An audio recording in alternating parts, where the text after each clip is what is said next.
नमस्कार दोस्तों, मैं हूं भूपेंद्र सिंह राठौर और आप सभी का स्वागत है इस YouTube चैनल पे। और आज मैं आप सभी के सामने एक ऐसी इंस्पायरिंग स्टोरी को लेके आ रहा हूं जहां पे कि जिस इंसान के पास 1 करोड़ का लोन था और 1 करोड़ के लोन से आज उन्होंने 2 सालों के अंदर या 2.5 सालों के अंदर करीब 5 करोड़ से ज्यादा पैसा कमाया।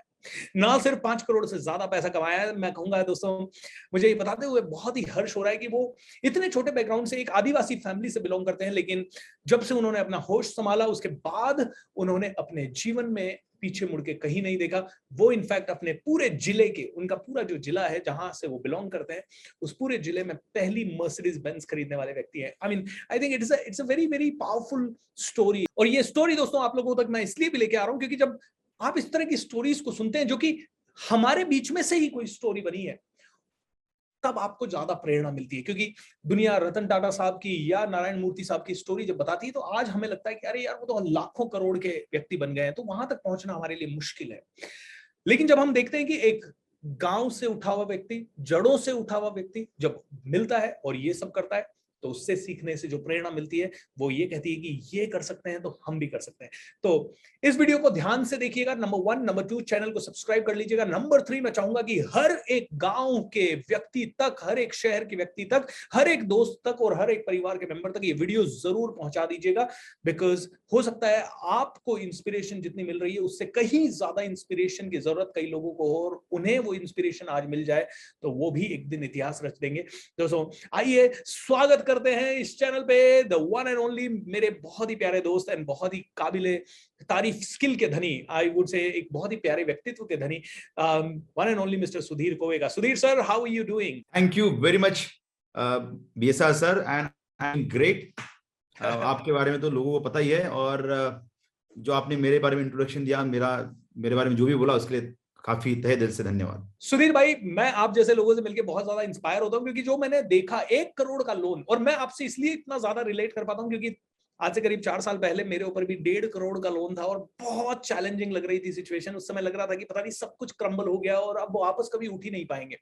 और वहां से उठ के आज मैंने भी एक अच्छी मुकाम को हासिल किया, और मैं आपसे सबसे ज्यादा इसीलिए रिलेट कर पा रहा हूं क्योंकि 1 करोड़ आप माइनस में थे, 1 करोड़ माइनस में थे, और आज आपने 5-7 करोड़ का सक्सेस स्टोरीज जनरेट कर लिया है, सिर्फ वो भी 2.5 सालों के अंदर। तो सुधीर सर, आपसे ये पूछना चाहूंगा कि how did you do this? वो जब लोन था तब कैसी चैलेंजेस थे, कैसे सिचुएशंस थी, क्या फील कर रहे थे पूरे परिवार वाले, वाइफ क्या फील कर रही थी, पापा मम्मी क्या फील कर रहे थे, और आज पापा मम्मी वगैरह कैसा फील करते हैं, और कैसे आपने ये जर्नी स्टार्ट की और इस लेवल तक पहुंचे?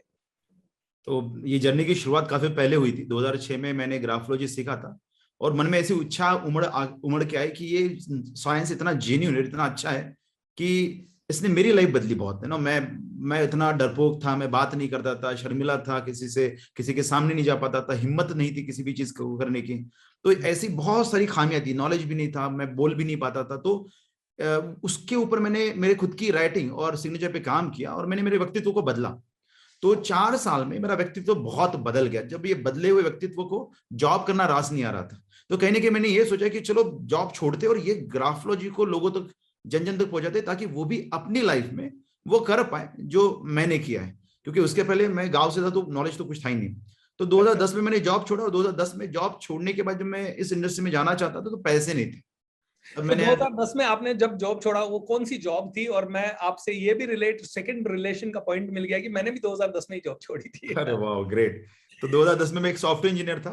एक अच्छी हाँ। खासी मोटी पगार की नौकरी थी, 50,000 रुपया महीना मिलता था। उस समय पे 50,000 काफी अच्छा इनकम था हाथ में। और जब मैंने छोड़ा उसके बाद पैसा, उसके पहले लोन वोन थे छोटे मोटे, जो भाई की शादी ये वो, तो पैसे तभी भी नहीं थे। तब एक व्यापारी से मैंने एक मदद मांगी, और मदद के तौर पर उन्होंने कहा कि देखो भाई, मैं तुमको उसके लिए तो मदद नहीं कर सकता, लेकिन एक दूसरे बिजनेस में मुझको पार्टनर की जरूरत है, तो उसमें तुम साथ में आ जाओ। तो मैंने फिर उस मारवाड़ी पार्टनर थे, तो उनके साथ मैंने 8 साल 2010 से लेके 2018 तक एमआईडीसी में, हार्डकोर एमआईडीसी में काम किया। और वो जो काम था उसमें काफी चैलेंजेस थे, इतना इजी नहीं था वो। और कहीं ना कहीं मेरा मन जो है वो कहता था कि सुधीर, तू इसके लिए नहीं बना है, तूने करना चाहिए ग्राफोलॉजी, तूने सिखाना चाहिए ग्राफोलॉजी, तूने लोगों की जीवन में कंट्रीब्यूट करना चाहिए। तो वहां पे रह के भी मैं वही करता था। मैं ऐसे दिन, तो उस समय सुधीर भाई ऐसी कौन सी गलतियां हुई जिससे कि 1 करोड़ तक का लोन हो गया था? तो ऐसा है कि हम जो जितने भी ट्रेनर होते हैं ना, दिल के बड़े अच्छे होते हैं। हमसे कोई जो मदद मांगता है ना, हमको ना नहीं कहा जाता। और हर एक बुरे व्यक्ति में हम अच्छा ही ढूंढते हैं, हर एक बुरी सिचुएशन में हम अच्छा ही ढूंढते हैं। तो ऐसे कुछ बुरे व्यक्ति जीवन में आ गए थे, जिनमें मैंने अच्छा ही ढूंढा कि अरे मेहनती है, ऐसा है वैसा है, तो हमने उनको मदद करने की कोशिश की, उनको बहुत ज्यादा माल जो हमने उधार दे दिया, और बाद में वो लोग मार्केट से गायब हो गए। तो उधार हो सकता है उनकी लाइफ में भी उन्होंने कुछ गलतियां की जिसकी वजह से वो उधार वापस नहीं कर पाए। तो उसी कारण फिर वो एक लोन था, और वो बिजनेस जो एक अच्छी मुकाम पे पहुंचा था, वहां पे बहुत बड़ा डेंट हो गया कि इसके आगे ना मेरा मन लग रहा था, ना मेरे पार्टनर का मन लग रहा था। तो हमने सोचा कि ये राइट समय होगा कि दोनों में से एक जो है इसमें से एग्जिट कर ले।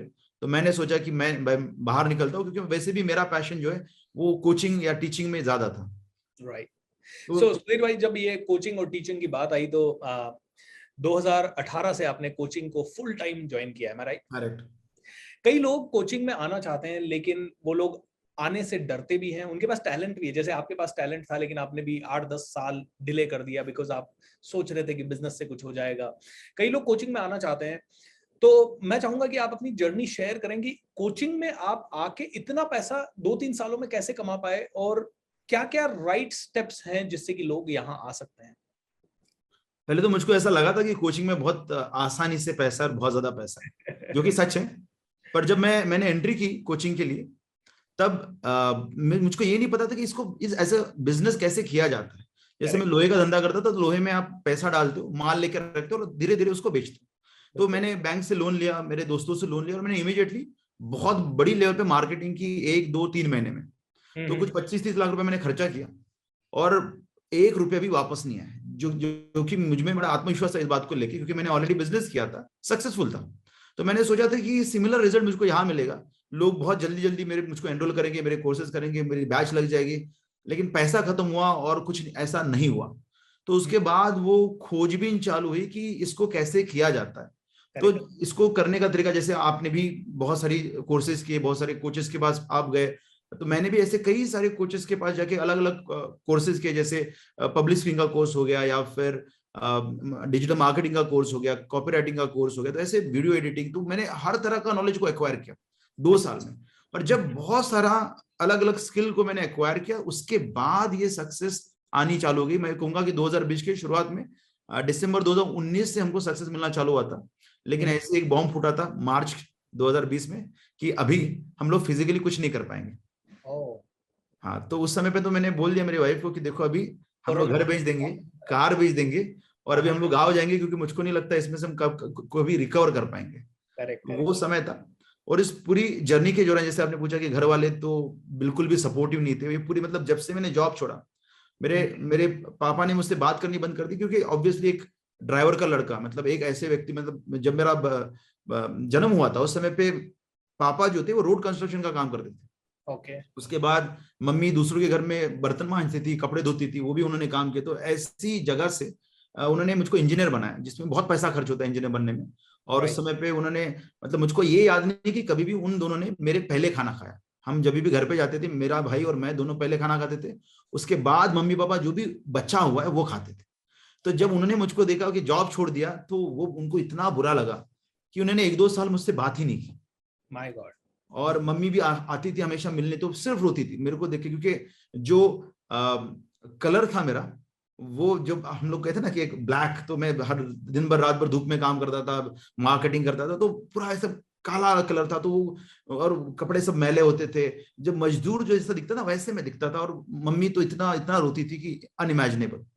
और जब मैंने, तब बाद में फिर थोड़ा सा बेहतर हुआ, तो शादी वादी हुई। जब मैंने जॉब छोड़ा, नौकरी छोड़ी, तब का तो ये मम्मी पापा का रिएक्शन ऐसा था। लेकिन उसके बाद जब मैंने बिजनेस को बदला, और जब वो स्ट्रगल आने लगी, एक समय ऐसा था कि घर के नीचे 7 लोग पैसे मांगने के लिए बैठे हुए, और मुझको ये समझ नहीं आ रहा कि मैं जाऊं तो जाऊं, घर कैसे जाऊं, और एक आध दूसरा व्यक्ति तो घर ऊपर भी जाता था, बीवी से भी बात करता था, तो इट वाज वेरी डिफिकल्ट।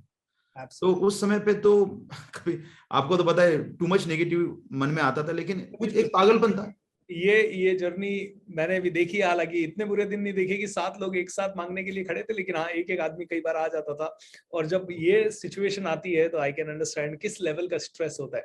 ऐसे समय पे आपके माइंड में कई बार ऐसा थॉट आया होगा कि सुसाइड कर लेते हैं, या यार क्या आया था, ज्यादा बार नहीं, बट यस, उस समय पे तो ऐसा लग गया कि यार ये जीना भी क्या जीना है ना। हाई बहुत देखा था उसके पहले लाइफ में, करेक्ट। तो जब ये इतने लोग हैं तो मैंने दर दर के मतलब बहुत सारे लोगों से पैसे मांगे, बहुत सारे लोगों से पैसे जमा किए, लेकिन एक बार तो ऐसा लगा यार लेट्स एंड इट, है ना। बट ठीक है, वो एक एक क्षण था, ऐसे 2-4 बार ही हुआ, ज्यादा नहीं, बट हुआ है।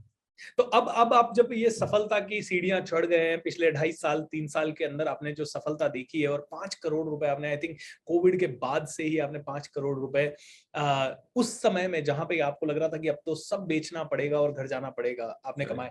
तो कौन कौन से आपके स्टेप्स हैं जो आपने फॉलो किए जिससे कि आपको ये सफलता मिल पाई? तो एक तो कोचिंग मेरे पास उस समय पे, अभी भी मेरे पास जैसे 4-5 कोच है जिनसे मैंने ऑलरेडी ट्रेनिंग लिया हुआ है, और महंगा ट्रेनिंग लिया हुआ, सस्ता कहीं से भी नहीं लिया है, 3 लाख 5 लाख ऐसे ही कोर्सेज किए। तो वो कोच मेरे साथ हमेशा थे। तो स्ट्रेस के दौरान भी जब मैं किसी को कॉल करता था तो वो कहते थे कि सुधीर ये टेम्परेरी फेज है, ये निकल जाएगा, और वो गाइड भी करते थे। तो सबसे पहली चीज जो है कि आपके पास एक कोई कोच होना चाहिए जो आपको हमेशा ये सपोर्ट करे या आपको राह दिखाए। दूसरी जो चीज मुझको जिसने मुझको मदद की वो थी फैमिली का काफी ज्यादा सपोर्ट। जब मैं स्ट्रेस में था तब सभी मतलब मेरे मम्मी पापा, मेरी बीवी, मेरे इन लॉज, इनका सपोर्ट बहुत मिला। तो फैमिली का साथ में रहने के वजह से ये 2 चीजें थी, एक तो था गुरु साथ में थे, दूसरी फैमिली थी। तीसरी चीज जिसने मुझको मदद की वो थी फिर शेयर हार्ड वर्क। नॉलेज तो हर एक के पास होता है, मतलब मैं तो कहता हूँ कि मेरे से नॉलेजेबल व्यक्ति हर कोई है, दुनिया का हर एक दूसरा व्यक्ति मेरे से ज्यादा नॉलेजेबल है, क्योंकि मैं तो बहुत छोटी गांव से आया हूँ, बैकवर्ड क्लास से आया हूँ, तो हमको इतना एक्सपोजर नहीं है, तो मुझको इतनी जानकारी ही नहीं जितनी बाकी लोगों को है। लेकिन जितना मेहनत मैं कर सकता हूँ उतना शायद ही कोई कर पाएगा। जैसे आप भी बहुत मेहनत करते हो, आपको देख के मुझको लगता है कि मैं भी कम मेहनत करता हूँ, बट जितनी मेहनत उस समय पे मैंने की, जैसे मैं हर रोज सवेरे 10 बजे बैठता था कंप्यूटर के सामने, और वहां से रात के 3 बजे तक मैं ही कॉल करता था, मैं ही पिच करता था, मैं ही क्लोज करता था, मैं ही वेब पेज बनाता था, मैं ही मार्केटिंग करता था, मैं ही वीडियो एडिटिंग करता था, सब चीजें मैं करता था, क्योंकि मेरा टीम उसके लिए रेडी नहीं था। तो 6 महीने मैंने सब कुछ अकेले के बलबूते किया, और वहां से जो पैसा जनरेट हुआ उसके बाद मैंने बहुत सारी टीम हायर की। अभी तो खैर उतना काम नहीं करता मैं जितना उस समय किया था, बट उस समय पे जो काम किया था उसका रिजल्ट मुझको आज भी मिल रहा है। एब्सोल्युटली। दोस्तों यहाँ पे आप सभी लोग इस इंटरव्यू को देख रहे हैं, नीचे एक बार लिख दीजिए सैल्यूट टू यू सुधीर भाई, क्योंकि देखिए ये खुद से सब कुछ करना। शुरुआत में आपके पास कोई सपोर्ट सिस्टम नहीं होता है, शुरुआत में आपके पास किसी के पास पैसा नहीं होता है कि यू कैन हायर। आज तो सुधीर भाई वीडियो किसी और से करवा पा रहे हैं, आज सुधीर भाई अच्छा बैकग्राउंड, अच्छा फोन, अच्छा कैमरा, अच्छी लाइट, अच्छा सूट, अच्छी गाड़ी, सब कुछ आज कर पा रहे हैं। लेकिन वो जो समय होता है जहाँ खुद बैठना पड़ता है और खुद ही वीडियो बनाना पड़ता है, खुद ही स्क्रिप्ट लिखनी पड़ती है, खुद ही लैंडिंग पेज बनाना पड़ता है, खुद ही पेमेंट गेटवे सेट करना पड़ता है। आई think this is commendable Sudhir भाई, दिस इज कमेंडेबल। एंड दोस्तों आपको एक और चीज बताना चाहूंगा, सुधीर भाई ने अभी कहा कि उन्होंने बहुत सारे कोचेस से ट्रेनिंग ली है। I really want to salute his passion and courage at this moment, क्योंकि मैंने इनको जब से जाना है तब से मैंने देखा है कि he has invested money always in his education beyond imagination, beyond imagination. In fact, Sudhir भाई अगर आपकी इजाजत हो तो मैं बता सकता हूँ लोगों को कि थोड़े दिन पहले इन्होंने 11 लाख रुपीस हमारे साथ भी इन्वेस्ट किए, कुछ सीखने के लिए, कुछ सिखाने के लिए और कुछ अलग कोलैबोरेशंस के लिए, because he is never behind, क्योंकि उनको पता है, ये चीज उनको समझ आ गई है कि इन्वेस्ट करेंगे तो ही रिटर्न मिलेगा। एम आई राइट सुधीर भाई? Yes, very true. जैसे कोई भी कुछ भी नेचर में अगर आपको चाहिए, नेचर से कुछ चाहिए तो उसको कुछ देना पड़ेगा। तो कभी पैसा देना पड़ेगा, कभी टाइम देना पड़ेगा, लेकिन अगर आप पैसा देते हो तो आपको देने वाला टाइम जो है वो कम हो जाता है। तो मैं हमेशा जब भी अगर आपकी लाइफ में आपको चांस मिल रहा है कि आप पैसा देके टाइम खरीद सकते हो तो खरीद लो, क्योंकि टाइम कोई बेचता नहीं है। So beautiful, such a wonderful line Sudhir भाई। सुधीर भाई आप ग्राफोलॉजी के बारे में बहुत बड़े एक्सपर्ट हैं, आप एस्ट्रोलॉजी के बारे में बात करते हैं। So can you please share with us कि ग्राफोलॉजी क्या सच में जरूरी है लोगों के लिए? अगर जरूरी है तो किस लेवल पे ये बच्चों को या बड़ों को या बिजनेसमैन को इम्पैक्ट कर सकती है? क्या हम सबको इसे सीखना चाहिए? किस लेवल पे सीखना चाहिए? Because you are an expert in this field, so you can answer these questions. Yes, तो ग्राफोलॉजी जो हम टेक्निकल डेफिनेशन कहते हैं वो कहते हैं कि आपके सबकॉन्शियस के बारे में जो पूरी जानकारी है वो ग्राफोलॉजी से आपको मिल जाती है। जैसे कि आप बहुत सारे वर्कशॉप्स करते हो जहाँ पे आप विजन मैपिंग करते हो या आप मेडिटेशन करवाते हो या विजुअलाइजेशन करवाते हो, बहुत सारी चीजें। तो ये सभी चीजें आप सबकॉन्शियस माइंड को गाइड करने के लिए करते हो। लेकिन कई बार आपका सबकॉन्शियस माइंड इसको रिसीव ही नहीं कर पाता, क्योंकि उसमें बहुत सारे फिल्टर्स लगे हुए हैं। ऑलरेडी। और उन फिल्टर्स को अगर आप कुरेद को निकालना चाहो तो बहुत साल लग जाएंगे, वक्त लग जाएंगे, और लोग कंप्लेन करेंगे कि अरे मैंने तो अफर्मेशन किया, मैंने विजुअलाइजेशन किया, मैंने मेडिटेशन किया, लेकिन रिजल्ट कुछ नहीं है। मैं है कि जहां से मैंने चालू किया था वहीं पे मैं हूँ। उसका रीजन है कि वो माइंडसेट रेडी ही नहीं है इन सब चीजों को एक्सेप्ट करने के लिए। तो ग्राफोलॉजी क्या करता है, आपको बेस कोर आपका आपके हाथ में दे देता है कि आप क्या हो। तो उस कोर को जब आप हाथ लगाते हो और उसमें से कुछ बदलाव करते हो तो आपका माइंड ओपन अप हो जाता है उन सब पॉसिबिलिटीज के लिए जो आप करना चाहते हो। आप अगर यूट्यूब पे एक सर्च आप यहाँ पे ये कहना चाहते हैं कि जैसे अगर मैं कुछ लिख रहा हूँ, ग्राफोलॉजी दोस्तों जिनको नहीं पता है, हैंड राइटिंग एनालिसिस, मतलब हैंड राइटिंग से क्या होता है। तो जैसे कि सुधीर भाई, मैंने अगर मेरा लिखने का एक पर्टिकुलर तरीका है तो मेरे लाइफ में जो जो चैलेंजेस आ रहे हैं कहीं ना कहीं वो उसमें रिफ्लेक्ट होते हैं। Do you want to say that? Correct. तो आपका लिखने का जो तरीका ये मुझको ये कहता है कि इनके माइंड में, इनके सबकॉन्शियस माइंड में क्या प्रोग्राम है। अब कई लोग उस प्रोग्रामिंग को अलग अलग तरीके से बदलते हैं। कोई हर रोज वो हैबिट में लाके चेंज करता है, कोई मेडिटेशन करके चेंज करता है। तो यहाँ पे क्या होता है, हमको डायरेक्टली मिलता है कि कौन सा प्रोग्राम प्रॉब्लमेटिक है, कौन सा प्रोग्राम है जो वर्क नहीं कर रहा है। तो उसको हमने खाली उतने प्रोग्राम को माइन्यूट लेवल पे चेंज कर दिया तो पूरा सबकॉन्शियस रिजल्ट देने के लिए रेडी होता है। तो ये जो ताकत है शायद ही किसी और साइंस में आज अवेलेबल है। एब्सोल्युटली। तो ये सबसे ज्यादा फास्ट मैनिफेस्टेशन देने के लिए, रिजल्ट देने के लिए ये साइंस मदद करता है। तो बच्चे जैसे अपनी हैंडराइटिंग पिकअप कर लेते हैं, तो क्या स्कूल किड्स को भी हम हैंडराइटिंग एनालिसिस और उसमें चेंज करवा के उनका कॉन्फिडेंस, उनका इंटेलिजेंस लेवल, उनका आईक्यू लेवल ये बढ़ा सकते हैं? तो मेरा ऐसा कहना है कि जब बच्चे 14 साल के नीचे होते, जब तक वो एडल्ट नहीं होते, तब तक वो एक बहता हुआ झरना है। उसमें कोई भी कलर डालने की आप कोशिश करो, हो सकता है कलर जमे कलर ना जमे। तो बेहतर क्या है, बेहतर 14 साल के बाद अगर हम उनको कंसल्ट करते तो सबसे अच्छा है। लेकिन 14 साल के नीचे वालों के लिए अगर हम उनको एक फिक्स्ड पैटर्न देते हैं माइंडसेट का, जो कि हम ड्राइंग एनालिसिस से करते हैं। एक ड्राइंग ऐसा बनाएंगे कि ड्राइंग में जैसे सन, माउंटेन, रिवर, ऐसे इस तरह का ड्राइंग बनाते हो। वो ड्राइंग जो है जैसे आप विजन बोर्ड बनाते हो वैसे सबकॉन्शियस के लिए डायरेक्टली विजन बोर्ड होता है। तो उसमें हमने कई लोगों के फाइनेंशियल प्रॉब्लम सॉल्व किए, मतलब बड़े लोग भी इसको यूज कर सकते हैं। फाइनेंशियल प्रॉब्लम है, कॉन्फिडेंस का प्रॉब्लम है, करेज है, एबिलिटी टू सॉल्व प्रॉब्लम्स है, ये सभी चीजों को बड़ी आसानी से ड्राइंग एनालिसिस में हम लोग सॉल्व कर सकते हैं। ड्राइंग थेरेपी दे देंगे, बच्चा ड्रॉ करके चिपका देगा, उसके कंपास बॉक्स पे रहेगा, उसके ड्रेसिंग टेबल पे रहेगा, उनके स्टडी टेबल पे रहेगा, और उसको देख के उसके माइंड में वो सिग्नल जाते रहेंगे और बहुत ब्यूटीफुली मैनिफेस्ट होता है। ग्रेट। और जितने भी बड़े हैं जो कि आज पैसों की प्रॉब्लम से जूझ रहे हैं, उनके लिए क्या ग्राफोलॉजी में सोल्यूशन हो सकता है? तो देखो, पैसा जो है, पैसा ये कोई बड़ी बात नहीं। मतलब पूरे नेचर के लिए 1 रुपया और 1 करोड़ रुपया सेम है। मतलब जो अबंडेंस की बात करते हो वो ऑलरेडी नेचर में है ही। तो आप, और भगवान नहीं चाहता कि आप स्ट्रगल करो। तो जो आपका स्ट्रगल चल रहा है उस स्ट्रगल को खत्म अगर आपको करना है, तो ग्राफोलॉजी का दूसरा एक पहलू ऐसा है कि आप जो भी चीज करते हो, आपका एक्ट जो है वो भी ग्राफोलॉजी का हिस्सा है। मतलब आप लिखने के आप काम तो 5 मिनट करोगे, लेकिन पूरे दिन आप कोई ना किसी तरह का बर्ताव करोगे। तो एक सिंपल सी बात है, अगर आप लोग अपने नेचर में गिविंग एटीट्यूड लेके आ जाओ। गिविंग मतलब जहां पे भी जाओ, सामने वाले व्यक्ति का क्या फायदा कर सकते हो उसका देखो। इतना भी अगर आपने अपने व्यवहार में ला लिया, मतलब हर जगह पे जाके आपने किसी ने किसी की लाइफ में कंट्रीब्यूट किया, कभी पैसे दिए, कभी फूड दे दिया, कभी नॉलेज दे दिया, कभी, तो जो भी आप कंट्रीब्यूट करोगे वो मल्टीप्लाई होके वापस आएगा। पैसे का प्रॉब्लम बहुत छोटा प्रॉब्लम है। अगर आपने देना चालू किया, दान दो, नॉलेज दान दो, अन्न दान दो, कपड़ा दान दो, जो भी है आप दोगे तो आपके पास मल्टीप्लाई होके आएगा। Very true, very true. So मतलब आप चाहते हो कि आप कहना चाहते हैं कि जब ये पैटर्न ग्राफोलॉजी में भी दिखे और हमारे जीवन के अंदर भी दिखे, और दोनों में दिखेंगे, तो I think we will be able to create a lot of value. तो इसी तरह से मैं आपको थोड़ा इंटरप्ट करूंगा, इसी तरह से हम लोग गाइड करते हैं कि ना सिर्फ राइटिंग में बदलाव पर व्यवहार में भी बदलाव। क्योंकि सिर्फ राइटिंग में बदलाव किया तो ये दोगलापन हो जाएगा कि सिर्फ राइटिंग में दिख रहा है, लेकिन आदमी व्यवहार तो वही कर रहा है जो पुराना था। तो व्यवहार भी बदलना चाहिए और राइटिंग भी एक साथ बदलना चाहिए, तो रिजल्ट बहुत बेहतर। ऐसे कोई आपके पास सक्सेस स्टोरी है 2 या 4 लोगों के जो आप शेयर कर सकते हैं इस समय, जिन्होंने इस कला को आपसे सीखा, अप्लाई किया और जो आज फ्लरिश हो रखे हैं, बहुत ज्यादा, जिनकी लाइफ में बहुत रिजल्ट्स है?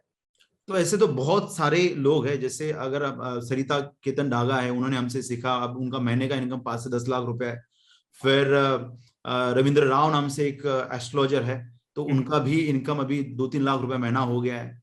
फिर कविता पसारी नाम से एक लेडी है जिन्होंने हमसे सीखा, अभी वो भी महीने का, वो हाउसवाइफ थी, जीरो इनकम था जब उन्होंने हमसे पहली बार ये साइंस सीखा। जीरो इनकम से 12 महीने में she has earn 11 lakh rupees. तो ये भी एक अमेजिंग सक्सेस स्टोरी है। और अभी हमारा 2000 से भी ज्यादा लोग हमसे सीख रहे हैं इस मोमेंट पे। तो न्यूमरस है, मतलब अगर आप गूगल करो या यूट्यूब पे जाओ या फिर ऐसे आप रीड भी करना चाहो, तो बहुत सारे लोगों ने कमेंट दिया है कि कैसे उनकी लाइफ ट्रांसफॉर्म हुई है। कई लोगों को हमने इस लाइन में as a full time career ये हम रिकमेंड करते हैं। तो कई लोगों की लाइफ में ये एज अ करियर चालू हुआ है पिछले 1 साल में। Lot of people have started doing this graphology as a career because of us. Awesome. So दोस्तों, आप भी सुधीर भाई से जुड़ सकते हैं। आपको भी अगर ग्राफोलॉजी या अपनी जिंदगी को बदलने के लिए कैसे पैटर्न्स और कैसे बिहेवियर्स आपको ड्रॉ करने चाहिए, अगर ये जानने में इंटरेस्टेड हो, तो नीचे डिस्क्रिप्शन बॉक्स में मैं सुधीर भाई की सारी डिटेल्स आपके साथ शेयर कर रहा हूं, जहां पे उनका सोशल मीडिया हैंडल्स, उनकी वेबसाइट, उनके और कहां कहां प्रोग्राम्स हो रहे हैं, कैसे कैसे प्रोग्राम्स हो रहे हैं। सो आप में से हर एक आदमी इस चीज का फायदा उठाए। सुधीर भाई, इंटरव्यू थोड़ा सा लंबा हो रहा है, लेकिन I think everybody you are excited for this interview. तो नीचे लिख दीजिए यस आई एम एक्साइटेड। दोस्तों, 2 सवाल और आखिरी आपसे पूछूंगा सुधीर भाई। पहला, तो आपने कुछ बुक्स लिखी है, alright, can you please share about those books? कौन कौन सी बुक्स हैं वो? दोनों की दोनों बुक्स मेरे पास हैं and I am really very excited because मुझे पता है कि एक बुक जो कि आपने रिस्ट वॉच के बारे में लिखी है, that can tell a lot. So can you please talk about both the books and share it with the participants? तो 2 बुक्स है मेरे। एक है $1 मिलियन लोगो, ये मेरा खुद का R&D है जो मैंने 8 साल MIDC में बिताए।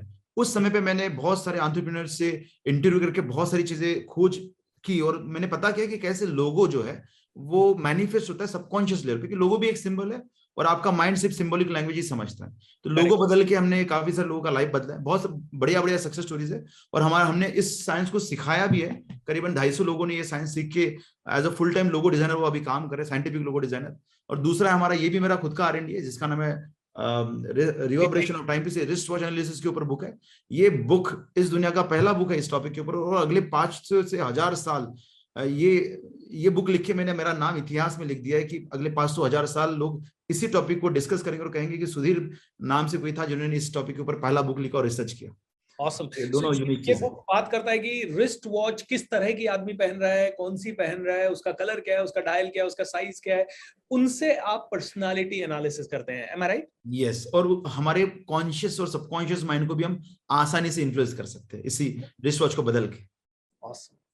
ग्रेट। तो मैं चाहूंगा कि आखिरी सवाल, इन दोनों बुक्स में से दो अच्छी लर्निंग्स जो कि आपको सबसे अच्छी लगती है, जो आपके दिल के सबसे करीब है, जो हम सबको पता होनी चाहिए, क्योंकि हर आदमी क्या पता बुक पढ़ पाएगा या नहीं पढ़ पाएगा, कब पढ़ पाएगा, बहुत देर हो सकती है कई बार। दोस्तों, एक तो बुक्स खरीद लीजिए, बुक्स में इन्वेस्ट करना बहुत ही इंपॉर्टेंट चीज है क्योंकि इससे आपको बहुत जानकारी मिलती है। बट सुधीर भाई से जानते हैं दो लर्निंग्स जो कि बेस्ट हो इन दोनों बुक्स में से। तो पहला बुक है $1 मिलियन लोगो, मेरा दिल के काफी करीब है क्योंकि ये मैंने एंटरप्रेन्योर्स के लिए लिखा है जो जिनके साथ लाखों लोग जुड़े हुए होते हैं।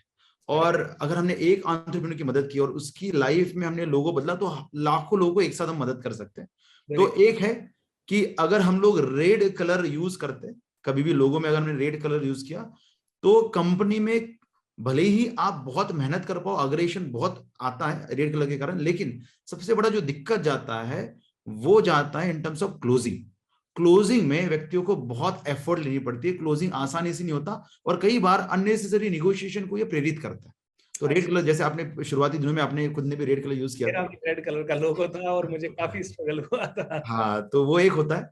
तो वो एक, और दूसरा अगर आप बुक पढ़ते हो तो बुक में ये भी लिखा है कि सबसे बड़ा जो कॉन्शियस है वो भी शिफ्ट हुआ है। पहले के जमाने में नॉलेज वॉज द किंग, मतलब जिस व्यक्ति को ये नॉलेज है कि ये ग्लास कैसे बनाना है, उसने वो ग्लास बना बना के अपनी लाइफ निकाल दी और बहुत रिच हो गए। आज के जमाने में knowledge is not the king, knowledge हर जगह पे फ्री में अवेलेबल है। तो आज की डेट में जो व्यक्ति पैसे बना सकता है वो है जो समय को बचाता है। जैसे अमेजोन समय को बचा रहा है, स्विगी, उबर, ये सभी लोग समय को बचा रहे हैं, आपकी लाइफ का समय जो है। तो ऐसा लोगो बनाओ, मतलब हम लोग उसमें सिखाते हैं कि किस तरह से वो लोगो बनाया जाता है जो कि समय की बचत करता है। जो समय की बचत करेगा आज की डेट में वही इंसान बहुत आसानी से ग्रो करेगा। तो ये 2 लर्निंग्स है जो आप $1 मिलियन लोगो इस बुक में से ले सकते हो। दूसरा जो बुक है हमारा रिवर्बरेशन ऑफ टाइम पीस, उसमें घड़ियों के बारे में बात करते हैं। तो घड़ी में एक मैं आपको लर्निंग दूंगा जो कि बहुत इंपॉर्टेंट है सभी बहनों के लिए, कि जो आप रिस्ट वॉच पहनते हो वो छोटे डायल का मत पहनो ना। कई सारे लोग ना फैशनेबल समझ के छोटा छोटा डायल का रिस्ट वॉच पहनते हैं, लेकिन वो छोटे छोटे डायल के रिस्ट वॉच से उनके सबकॉन्शियस में जो थॉट जाता है उससे गायनक इश्यूज, सेक्सुअल ऑर्गन से संबंधित इश्यूज बहुत होते हैं। तो आप अगर आप पहन रहे हो तो उसको बंद कीजिए, और अगर खरीदने वाले तो कभी भी छोटे डायल का रिस्ट वॉच आप मत खरीदें। दूसरा मैं आपको लर्निंग देना चाहूंगा कि अगर आप मार्केटिंग या सेल्स फील्ड में हो और आप चाहते हो कि आपके मार्केटिंग और सेल्स में बढ़ोतरी हो, तो सिंपल सी एक छोटी सी रेमेडी है कि रोमन डिजिट्स वाला डायल पहनो। जहां पे डायल पे रोमन डिजिट्स है तो ऑटोमेटिकली आपका सेल्स और मार्केटिंग में आप देखो बहुत ज्यादा पैमाने पे बढ़ोतरी हो जाएगी। तो ये दो लर्निंग दोनों बुक्स है यूनिक। तो ब्यूटीफुल। तो सुधीर भाई, मुझे तो ऐसा लगता है कि एक इंटरव्यू से काम नहीं चलेगा, हालांकि ये वीडियो थोड़ा सा लंबा हो गया है। दोस्तों नीचे कमेंट में बताइए कि ये लर्निंग्स आपको कैसी लग रही है, बिकॉज आई डोंट थिंक कि ये लर्निंग्स आपने किसी और जगह पे कहीं पे भी ली होगी। और यही खास बात है सुधीर भाई की, और यही रीजन है जिसके कारण वो बहुत कम समय में बहुत सफलता हासिल कर पा रहे हैं, क्योंकि ये रिस्ट वॉच के बारे में किसी ने एनालिसिस किया ही नहीं है उस लेवल का। और आप इसको यूज करके देखिए। मैंने खुद ने लोगों की जैसे बात कही तो मैं बिल्कुल रिलेट कर पाता हूँ। पहले मेरे लोगों का कलर था बिल्कुल रेड कलर का, and I was struggling, I don't know why. I had lot of prospects, मेरे पास अच्छा काम था, मैंने अच्छा बिजनेस बिल्ड किया, लेकिन मेरे पास कुछ बचा नहीं। एंड यस, एक एक सेल को क्लोज करने के लिए 10-10 बार कई बार लोगों से मिलना पड़ता था। बट जब से हमने पर्पल कलर यूज किया, गोल्ड कलर यूज किया लोगों के अंदर, and I don't know why it happened just like that. And Sudhir भाई, I think this is something beautiful. And उसके बाद से जूम, ओके, लाइफ रॉकेट बन गई है। सो दोस्तों, it's a brilliant interview. I want you to really make notes of it. और अगर आप चाहते हैं सुधीर भाई को हम दोबारा से अपने चैनल पे बुलाएं तो जल्दी से जल्दी नीचे कमेंट करके बता दीजिए, so that we can all meet Sudhir ji. And till that time you can meet and follow Sudhir भाई on his all the YouTube channels and social media handles, ताकि आप में से हर एक आदमी इस तरह की नॉलेज उनसे लगातार लेता रहे, जल्दी जल्दी लेता रहे। Thank you so much Sudhir ji, and thank you so much आपका समय निकालने के लिए और इस इंटरव्यू में आने के लिए, बहुत सारी वैल्यू ऐड करने के लिए। May you be the happiest, और भगवान करे अगले 3 साल में आप कम से कम 10 लाख लोगों को ऐसी हेल्प कर पाए जो कि लोग जान सके उनके सबकॉन्शियस माइंड के बारे में, और हैंड राइटिंग एनालिसिस से अपने बिहेवियर को चेंज करके they can really change their life and know about these sciences. Thank you so much for inspiring. Thank you very much, BSR ji. Thank you.